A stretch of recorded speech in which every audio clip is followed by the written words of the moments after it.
नम्रता पूर्वक हम लोग आग्रह करेंगे कि भैया हम लोग को आगे बढ़ने दिया जाए।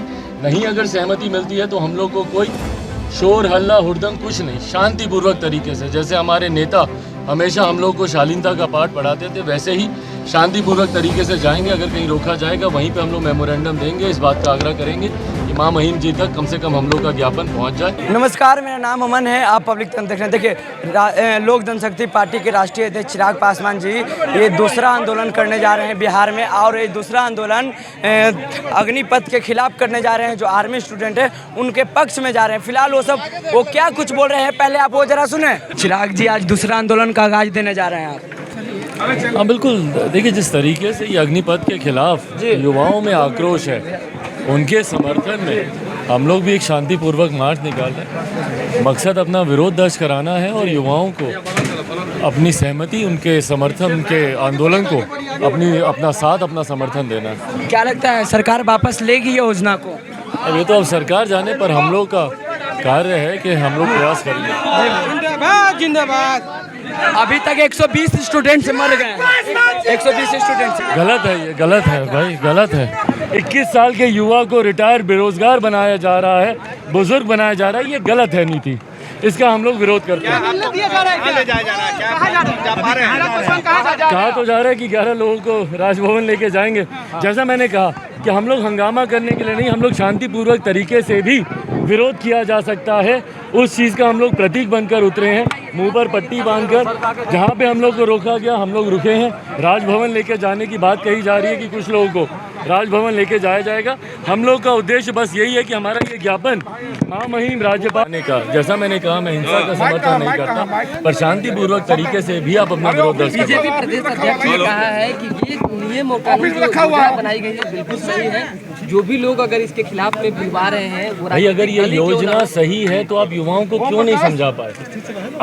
अगर आपका किसान बिल भी अगर सही था तो आप किसानों को क्यों नहीं समझा पाए?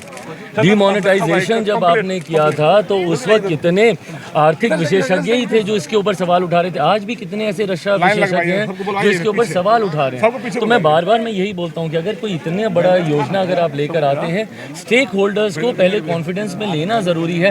आपने 2 दिन में आपने इसमें 2 बदलाव आपने इसमें कर दिए, निरंतर आप संशोधन कर रहे हैं, तो इसका मतलब कहीं ना कहीं चूक तो हुई है। स्टेक होल्डर से आपने चर्चा तो नहीं की, तभी आपको इसमें तुरंत संशोधन करने पड़े। डे वन ये आंदोलन, ये प्रदर्शन इतना ज़्यादा व्यापक हो रहा है कि ना सिर्फ बिहार का हर एक जिला बल्कि देश का हर एक प्रदेश इससे प्रभावित हो रहा है। तो वहीं पे एक डेलीगेशन बनाना चाहिए, प्लेटफॉर्म देना चाहिए युवाओं से बातचीत करने क्या मांग है? और ये प्लेटफॉर्म अभी नहीं बल्कि ये प्लेटफॉर्म तो पहले ही देना चाहिए था। जितने स्टेक होल्डर्स हैं, जब ये योजना बनती है तो उसमें कम से कम तमाम स्टेक होल्डर से बात तो करें। इसी तरीके से जब कृषि कानून आया आपने किसानों से बात नहीं की। आपकी क्या मांग है? हमारी मांग है कि इसको अभी वापस लेना चाहिए और इसको बिना विचार विमर्श किए इसको अभी लागू नहीं किया जाना चाहिए। तत्काल प्रभाव से इसको वापस लें। बताइए जो आपकी मांगे हों, इसमें क्या करना चाहिए? जो आप पहले सबसे पहले हम लोग चाहते हैं कि आप इसको वापस लें और उसके बाद युवाओं का एक प्रतिनिधि मंडल हो, जितने स्टेक होल्डर्स हैं उनका एक प्रतिनिधि मंडल हो। भैया सेना से जुड़े विषय पर आप कोई निर्णय ले रहे हैं, उसमें सर्वदलीय बैठक भी आप बुलाना ज़रूरी नहीं समझते। जितने स्टेक होल्डर्स हैं उनसे बात करना आप ज़रूरी नहीं समझते। तो हम लोग चाहते हैं कि पहले इसको वापस लें और उसके बाद अगर इसको लाना है तो एक बार सबसे राय मशवरा कर गलत है?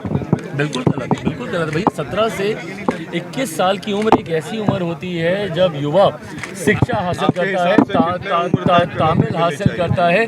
पहले आप उसको पढ़ाई तो करने दीजिए। 21 साल की उम्र में, 21 साल में आप उसको रिटायर कर देंगे तो एक युवा को बुजुर्ग बना के रिटायरमेंट का बोझ उसके कंधे में, उसका भविष्य आगे बचता क्या है? काम्या मिश्रा जी यहाँ पे पहुँच गए हैं। चिराग पासवान को राजभवन मार्च लेकर जाएंगे एसपी काम्या मिश्रा। तस्वीरें साफ तौर पे देखिए चिराग पासवान जी जा रहे हैं बैठ करके गाड़ी में, सरकारी गाड़ी में जा रहे हैं। साथ ही साथ उनके साथ 11 लोग जाएंगे। तस्वीरें साफ तौर पे देखिए। चिराग पासवान जी अपने ज्ञापन सौंपने के लिए राजभवन निकल चुके हैं।